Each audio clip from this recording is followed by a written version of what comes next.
Hey there, welcome to the Spark Show. In this episode, I'm going to be talking about using your influence for good. So especially now in times of uncertainty, people are looking for certainty, reassurance, and hope, and they're also looking for support and community. So that's what we're going to be talking about today. If you've never seen one of my lives before, hello, my name is Gwen Lane, and I help influencers build their brand, grow their following, and monetize their channels. And so if you haven't watched, I do repurpose this episode for my podcast. So I do a little intro and then I'll do an outro, but I'll also stay for Q&A at the end. Today's the first time I'm doing a live on TikTok on my phone over there. Hey, TikTok. But I've been looking over here since this will be recorded and put on Facebook. So let us see who is joining me today. Let me know in the comments who's here. If you're watching the replay, put replay in the comments. So as influencers and content creators, we can really provide value to our audience right now because of what is going on. And people, I'm sure, are asking, how can I actually do that? So first of all, the first step is you have to be aware of yourself, right? Your own mental and emotional state. Because if you're not okay, it's going to be really hard to help people. You got to take care of you first. And I know sometimes this sounds backwards because we've heard people say you should put other people first. But just like the oxygen mask, right, on the plane, you got to help yourself or you won't be able to help others. So really ask yourself on a daily basis, how do you feel? And really talk to yourself. I know it sounds crazy, but it's the only way to really know and be aware. So ask yourself, how am I feeling today? What emotions am I feeling today? And if saying this is out loud is weird, write it down and write down on a daily basis, I feel blank. So let me just look at the comments right now. Ray's here. We have Shamika here, or Shamikila, and we have Jade here. Hey guys, how are you? Thank you for joining me. So let me know in the comments, how are you guys feeling today? Like today, are you feeling positive? Are you feeling hopeful? Are you feeling energized? Are you feeling scared? Are you feeling anxious? These are all valid feelings. It's totally okay to be feeling any way you feel, but the first step is to be aware of how you feel. So let me know in the comments right now how you're feeling. This is really the first step. If you're watching me on TikTok, go ahead and let me know how you guys are feeling.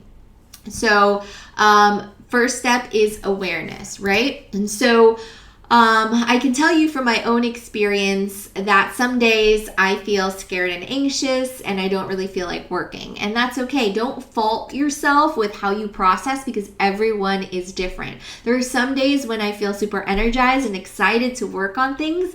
However it is you feel, you have to take care of yourself first and practice that self-care. So if you do need to take a break, then take a break. If you feel like you need to rest, then rest, right? And then once you've practiced that self-care and have the energy and capability to help others, you can then think about how you want to use your influence for good. And again, it doesn't matter if you have 100 followers or 100,000 followers. Online consumption is at an all-time high right now, right? You've seen celebrities doing concerts, musicians, and fitness influencers doing lives every single day. You don't have to do that if you don't want to.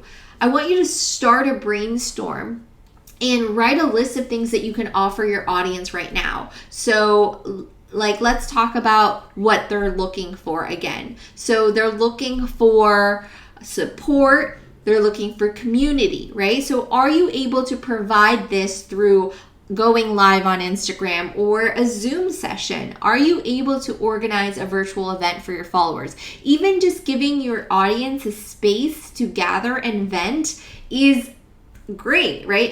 It's something valuable that you can offer to them right now. Now, but if this is something you're not looking to do, is there something you can teach or something you can create for your audience? Is there something you can share right now that might help with the current situation they are facing? So, for example, people are providing lessons or workouts, right? Is there something you can give people that will keep them entertained, or maybe you can educate them in a certain way? I've seen some restaurants now that are using social media for teaching people how to cook at home because they're not going to the restaurants right now, and people are maybe staying home and cooking, and so restaurants are doing that right now. So now is the time to start thinking about how you can build that connection with your audience even more. And I also wanted to take this time to talk about some influencers who may not be setting a good example, right? I saw some influencers who are not staying home and they decided to go to their second homes, and a lot of their followers didn't take that well. Not to mention the negative media backlash that they're getting, right? And I also see other influencers doing really weird things for content, like licking toilet seats and trying to catch the virus on purpose and ended up testing positive.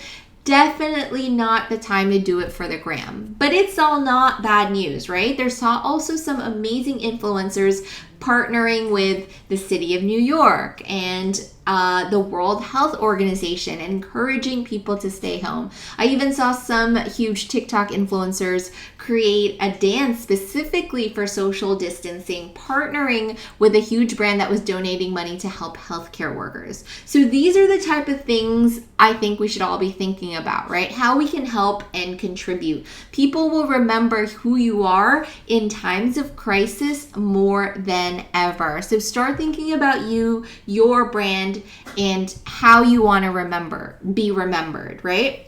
And it doesn't matter how many followers you have, right? All that matters is that you're showing up for your audience right now when they need you.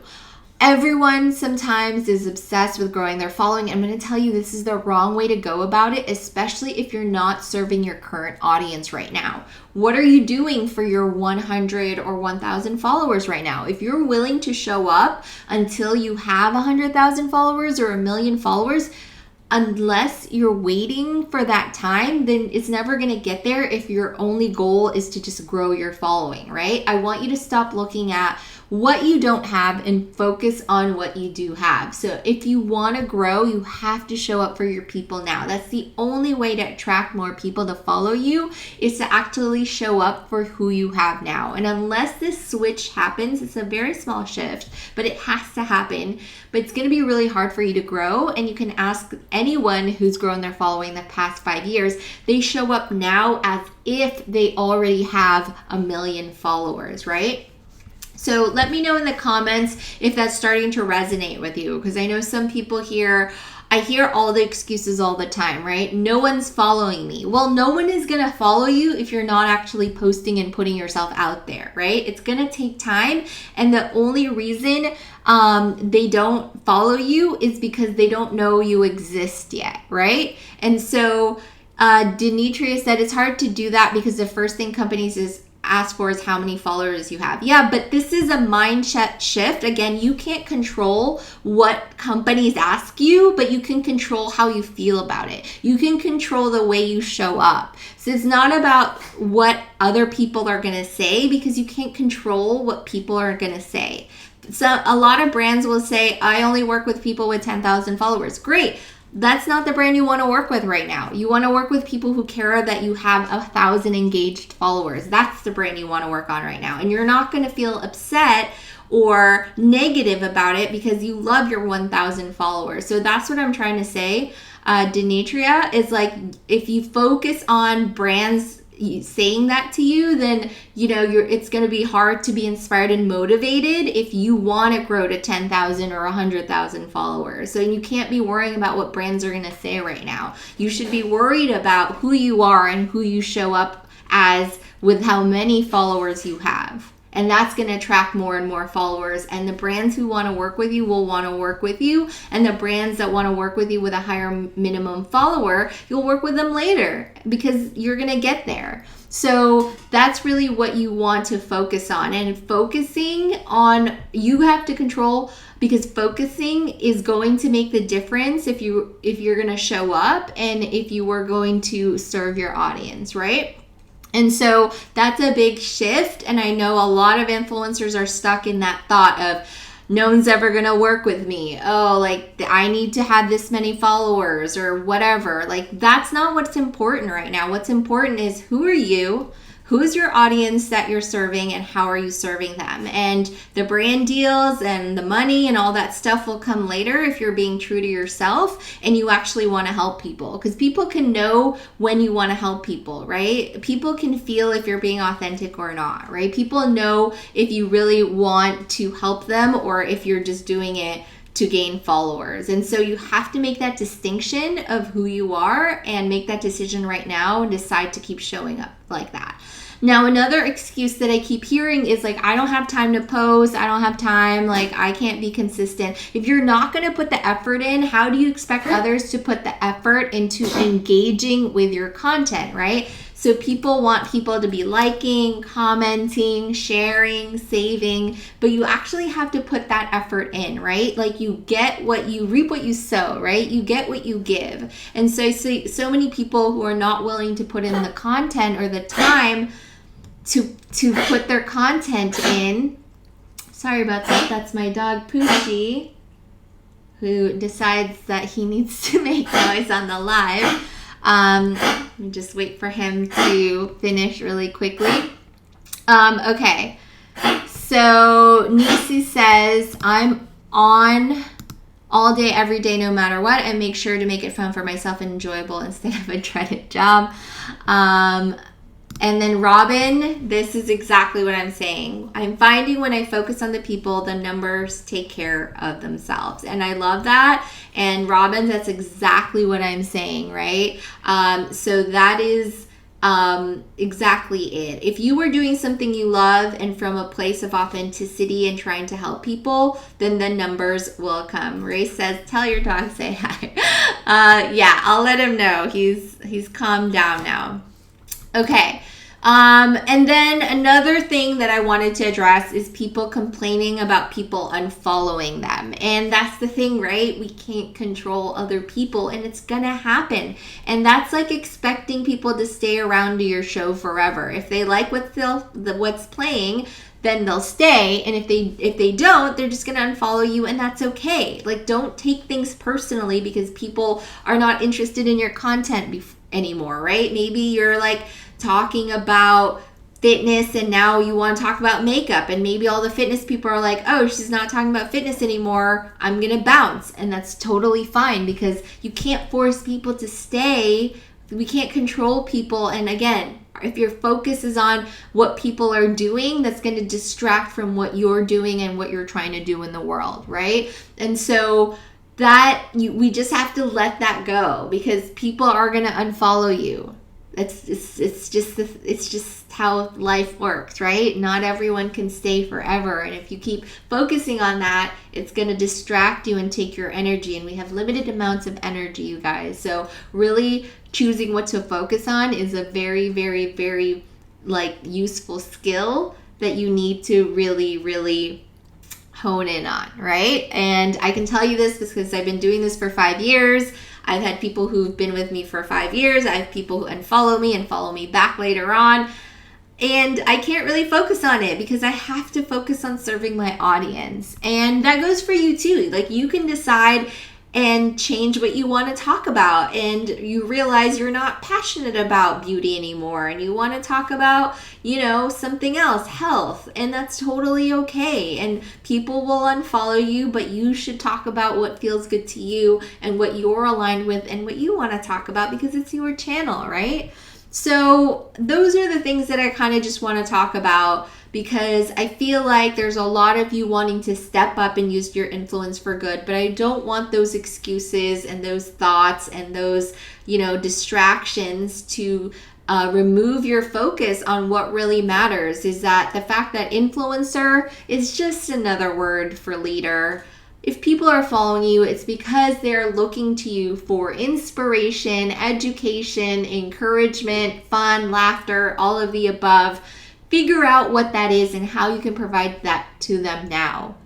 So I want to give you an action step for this episode. I want you to brainstorm that list of the things that you can do to serve your audience right now, and then commit to doing one thing, whether that's an Instagram live, a series of lives, maybe a Zoom call or virtual event. You don't have to use Zoom. You could use Google Hangouts, or you can use anything for free, whatever it is, and then share it with me on Instagram. Once you've decided, write it down, take a photo of it, or create a cute story.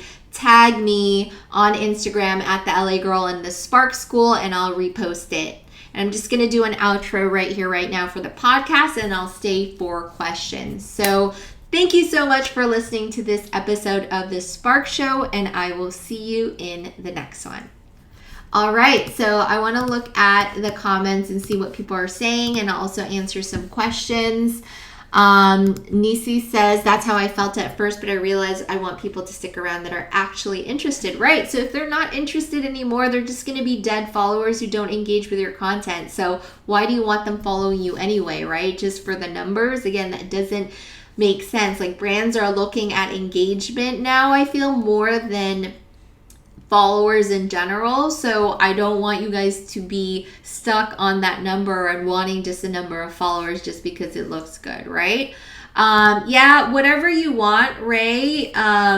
You can do whatever you want as far as what to serve your audience with right now. Whatever feels good to you. But I would just want you guys to brainstorm a list.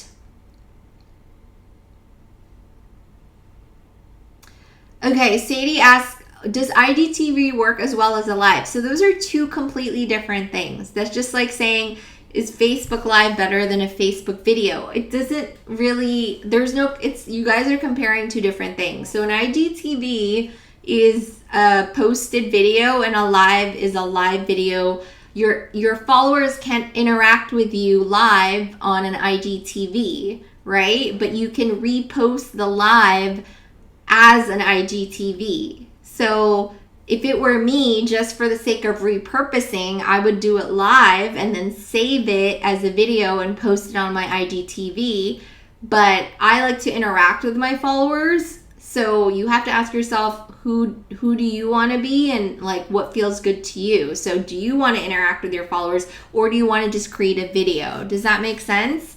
Because an IGTV and IG Live, they're two different things. You can repurpose one for the other. You can't make an IGTV and IG Live. So you kind of just have to think, what is the long-term thing on this? And again, I would stop overthinking the format and really just think about, what do your followers want? Have you asked them? Sadie and Ray, have you asked them if they want you to go live with them? Like, do they want to interact with you? So you actually have to do the research, right? So when you ask these questions, to think about, what is your own goal, right? And what are the things that you want to do to serve your audience? And it's a mixed balance of a little bit of what you want and a little bit of what they want. So that's kind of where you want to be.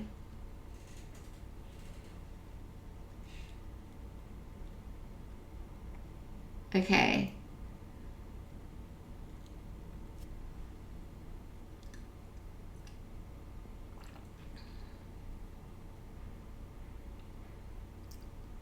So Jade asked about push notifications on Instagram. So you have to balance out your time, Jade, on when you're going to be on Instagram. So for me, we do it in the morning and at night, right? And so you have to structure your day, and this is why I like time blocking, to when are you going to be on the app, because you can't be on the app every single day. So here's her question so you guys can see. She said, do you have all push notifications on? I don't go on Instagram all day long because that would be a huge time suck, and that would make it impossible for me to actually get work done, right? I've been getting overwhelmed with how to go back to support others during the day. You can't just keep going back on it or else it's going to kind of drain you. So I think maybe you have to create time blocks of, an hour in the morning, 30 minutes in the middle of the day, and an hour at night. And you stick to those times and create those boundaries. Like having the constant FOMO of I'm missing out on opportunity or conversation would drive me like mad. It would give me so much anxiety, and like I don't want to give myself that kind of pressure. Like nobody says you have to get back to them right away, right? I think like 2 to 3 times a day going back on the app to check is fine, but like I'm not one of those people who are on my email every single day checking it, because I can't do that. Like I have other things that I need to do besides be on Instagram, if that makes sense. Robin says the same thing. She said, time blocking has been the only thing keeping me sane. I have 2 times a day I engage. Otherwise, I would get nothing done. Exactly, because then we would just be on Instagram all day long. And unless you have the time to do that, I don't. So I can't be on there all day. So you have to make sure that you create those boundaries. And it's your responsibility to do that, right? Ray has a great suggestion. Maybe make a small list of accounts you love engaging with to check in once a day. Not sure if that worked for you or not. Exactly. So really having the boundaries is going to be what helps you in the long run, right? So I hope you guys are doing well, and I hope that you are hanging in there. Again, take care of yourself first, and I would make it a habit every single day to ask yourself how you feel, so you build that awareness of how you feel, and then later on figuring out, okay, what do I need to feel better or positive today? And if you don't feel okay today, that's totally fine too. Just take a rest day if you can. And then figure out, once you are all set, how you can provide value to your audience, and focusing on your audience at whatever number they're at, and not just focusing on, I need to grow to 10,000, I need to grow to 100,000, I need to grow to 1 million. Like that takes your attention and focus away from actually serving, which is what we're supposed to be doing, right? Which is what I want to do in my life. And I think most of the people who follow me or are watching this, that's why we're in this, right? It's not because we want to look like we have 1 million followers. No, it's because we actually want to help whoever it is that's following us. So hopefully that gives you some perspective today, and hopefully you guys are feeling a little inspired or motivated by that. And if you're not, again, you're entitled to feel whatever it is you want to feel. So thank you guys for joining me today, and I will see you soon.